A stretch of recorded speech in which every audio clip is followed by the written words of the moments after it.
नमस्कार साथीभाइहरू, स्वागत छ तपाईँलाई डिजिफेक्सनको नयाँ भिडियोमा। तपाईँहरूलाई त थाहा नै होला कि एससी क्रुजर आउन खालि 2 हप्ता मात्र बाँकी छ। अनि अब एससी क्रुजर कसरी पोखिने हो? एससी क्रुजर train on to the 6 ways छ, जुनबाट आज हामी सबै वेज डिस्कस गर्न आँटेका छौँ। नम्बर 1 वे, फर्स्ट वे हो तपाईँको डाइभ प्याक खोल्नुहोस् अनि तपाईँले टाइप गर्नुहोस् 1600 अनि कलमा थिच्नुहोस्। यहाँ कलमा थिचेपछि यहाँ हाम्रो कल जाँदैछ, यहाँ इनभ्यालिड नम्बर भन्छ, किनभने अहिले चाहिँ एससीको रिजल्ट चाहिँ के भन्छ पब्लिस भएको छैन। एससी रिजल्ट पब्लिस भएको भए चाहिँ यो नम्बरमा टाइप गर्दा तपाईँले आर्टिफिसियल इन्टेलिजेन्स या कम्प्युटरले रिप्लाई गर्थ्यो अनि त्यो केसमा तपाईँले आफ्नो मुखबाटै सिम्पल नम्बर भन्नु पर्थ्यो अनि तपाईँको रिजल्टको जिपे भनिदिन्थ्यो। अब नम्बर 2 वे हो, सेम नम्बरको लागि सबैभन्दा म्यासेज बक्स आफ्नो खोल्नुहोस्। म्यासेज बक्स खोलेपछि नाम म्यासेज क्लिक गर्नुहोस्, रिसिपिएन्टमा दिनुहोस् 1600 अनि म्यासेज टाइप गर्नुहोस्। म्यासेज टाइप गर्दा लेख्नुहोस् तपाईँले यो फर्मेटमा लेख्नुपर्छ। आफ्नो सबभन्दा पहिला आफ्नो सिम्बल नम्बर लेख्नुहोस्। तपाईँले लेख्नुहोस् सबभन्दा पहिला क्यापिटलमा SEE स्पेस दिएर आफ्नो सिम्बल नम्बर लेख्नुहोस्। सिम्बल नम्बर दिएपछि तपाईँले यो नम्बरमा भेजिदिनुहोस्।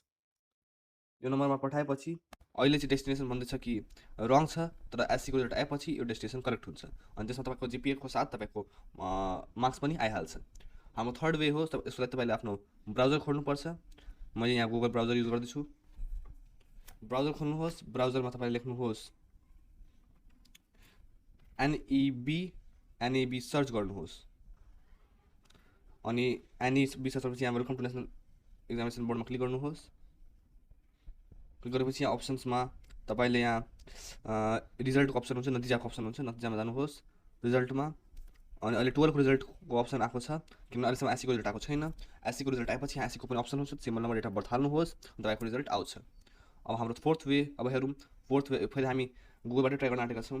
यसमा हामी अब के थिच्छौँ, तपाईँले टाइप गर्नुहोस् SEE.ntc.net NP2079 अनि यसो क्लिक गर्नुहोस्। अहिले 2077 खोल्दैछ, किनभने एससीको रिजल्ट पब्लिस भएको छैन। यसमा यस्तो इन्स्ट्रक्सन तपाईँहरूलाई दिएको छ, यो वेजहरू सकिन्छ। यहाँ मैले सिम्बल नम्बर टाइप गर्छु, सिम्बल नम्बर समथिङ यो मैले टाइप गरिदिएको छु। सर्च रिजल्ट गर्नुहोस्। अहिले सिम्बल नम्बर नट फाउन्ड भनेको छ, किनभने सिम्बल नम्बर मेरो करेक्ट छैन। करेक्ट हुँदा पनि तपाईँको अहिले एससीको रिजल्ट आएको छैन, त्यो एससीको रिजल्टको अप्सन तपाईँको आउँदैन। तर एससीको रिजल्ट आएपछि तपाईँले यसमा पनि आफ्नो मार्कसिटको साथै तपाईँको जिपे पनि आउँछ। यो हाम्रो fourth way. Number fifth way हो पनि वेबसाइटबाटै हो, यो हो www.soce.gov.nab। एससी रिजल्ट यहाँनिर एससी रिजल्ट आयो। यहाँ एससी रिजल्ट आएपछि यहाँ चाहिँ अप्सन आएको छैन, त्यही भएर तपाईँले इन्स्टेड अफ यो डाइरेक्ट SOCE मात्र टाइप गर्दा पनि हुन्छ। SOCE टाइप गर्नुहोस्। SOCE टाइप गरेपछि यहाँ अफिस अफ कन्ट्रोल एक्जामिनेसन यहाँ आउँछ।